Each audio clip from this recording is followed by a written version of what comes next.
Welcome to Mysterious&Chilling, the place where shadows have a life of their own, and the walls of the old world hide secrets you are not meant to see. Tonight, I want to take you into a story that begins like any ordinary tale. Yet it hides a darkness so deep, it will linger in your mind long after the lights are out. Listen carefully, for what you're about to hear is not a story you want to forget. In a small quiet town surrounded by forests and misty hills, there lived a young girl named Emily. She was an ordinary child, though her life had recently been shadowed by grief.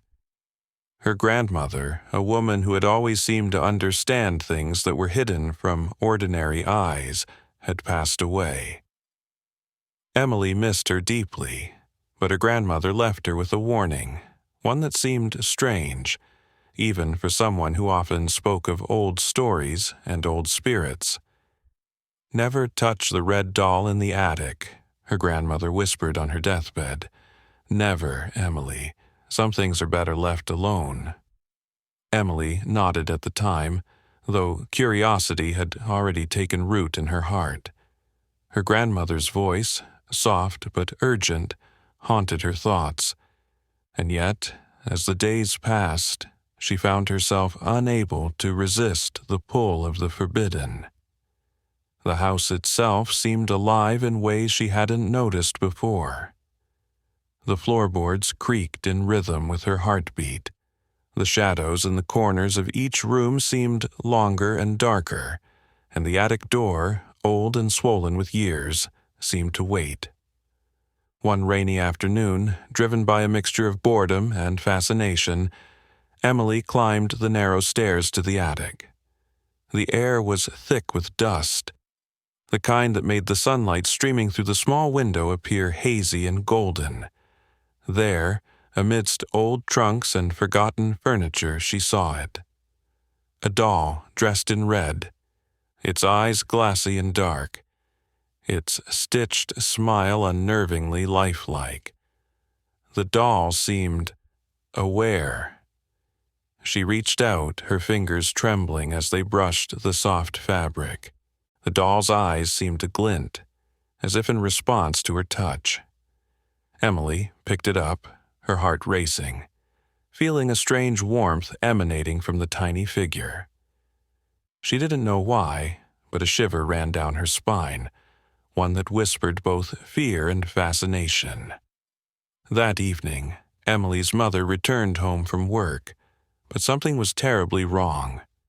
One of her hands was missing. Panic gripped her as she looked at her daughter, her voice trembling as she said, "Emily, you must never touch that doll again." Emily nodded, shaken, but her curiosity was not so easily quenched. The next morning, before her mother left for work, Emily found herself drawn again to the attic. The doll sat silently on the shelf, as if inviting her closer, and again she could not resist. Every time she held it, the shadows in the attic seemed to move, stretching and curling in ways that defied the light. The air grew colder, heavier, and Emily felt as though she was being watched by invisible eyes. By the evening, her mother returned, and now both her hands were gone. The fear in her eyes was unmistakable, yet she struggled to warn Emily again, her words a trembling whisper. "Do not ever play with it." Emily's life became consumed by the doll. Each night the house groaned under the weight of unseen presences. The wind seemed to carry voices, soft, almost pleading, or sometimes laughing quietly in the dark. The doll was always there, its stitched smile growing wider each time she approached, its eyes darker, more intent. She began to hear faint whispers when she held it, whispers that spoke directly to her thoughts, coaxing her to stay, to play, to embrace the strange fascination that had taken root in her soul. The nights were the worst. When darkness fell, the attic seemed to grow larger, the shadows stretching and twisting along the walls. Objects moved slightly out of place. Small things, almost unnoticeable at first, but enough to make her question her own mind. The doll seemed to breathe, small movements that were subtle yet unmistakable.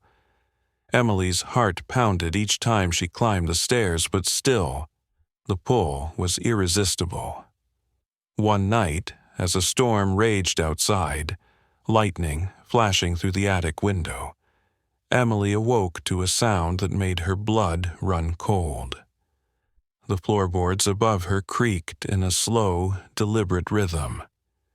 She looked toward the attic door, and in the flickering shadows she saw something move. The red doll was no longer on the shelf. It stood at the top of the stairs, silent, still, yet somehow alive. Its eyes glinted red in the stormlight, and its stitched smile seemed impossibly wide. The air grew thick, almost suffocating. Emily could hear a low hum vibrating in the walls, as though the house itself were alive, watching, waiting. The shadows reached out in the corners of the room, stretching, curling, pressing in closer. And from the darkness above, something began to descend, slow, patient, deliberate. A presence, unseen but undeniable, wrapping around the edges of her mind and pulling at her very thoughts. Emily wanted to scream, but her voice failed her. She tried to run, to escape, but her legs would not move. The house had become a labyrinth of shadows, the attic a portal to something far older and darker than she could have imagined.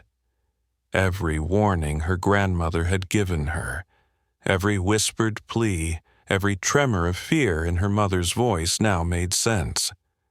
The doll was not a toy, not a plaything, but a doorway, and curiosity had opened it. And as the storm raged outside and the shadows crept closer, the whispers grew louder, almost intelligible, almost speaking her name. Emily realized that she had crossed a boundary that could not be undone.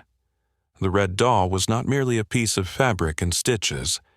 It was a presence. It was patient. It was watching, waiting. And now it had her attention completely. You might wonder what happens next, but tonight, that answer is not for you. Tonight, remember this.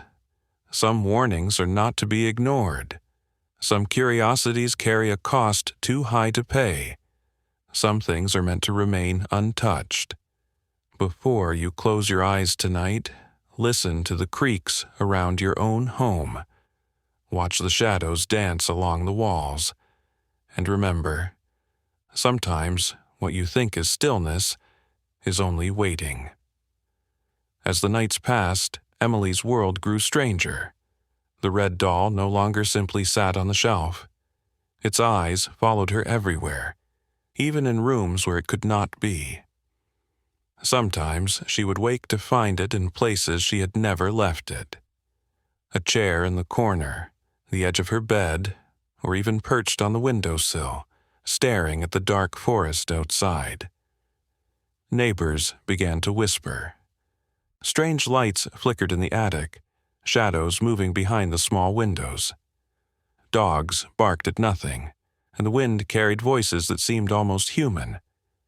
People said the house itself had grown different, that it had a presence, one that could feel the heartbeat of anyone who dared enter. Emily began to notice patterns in the darkness. Every time she ignored the doll's silent warnings, small accidents happened. Objects fell, doors slammed, whispers grew louder.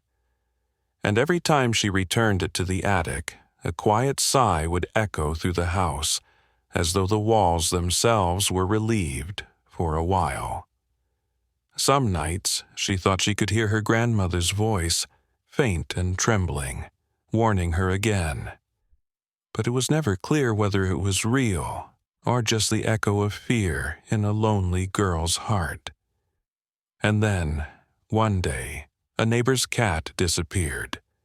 The next morning, small red stains were found on the floorboards, leading up the stairs to the attic. No one could explain it. No one wanted to enter that space anymore. Emily realized something terrifying. The doll had its own will. It was patient, waiting for the perfect moment, observing every misstep, every act of curiosity. And as much as she wanted to stop, to put it away, and never see it again, part of her, a dangerous, curious part, wanted to see what would happen next. What she didn't know, what no one knew, was that some things are not bound by time, and some presences never truly leave. The red doll was only the beginning. And in that quiet, shadowed house, Emily, and anyone who dared look too closely, was learning that curiosity has a price far greater than anyone can imagine. So, before you close your door tonight, remember this. Some objects carry stories older than you can comprehend. Some warnings are written in shadows, and some things are watching. And maybe, just maybe, the red doll is closer to you than you think.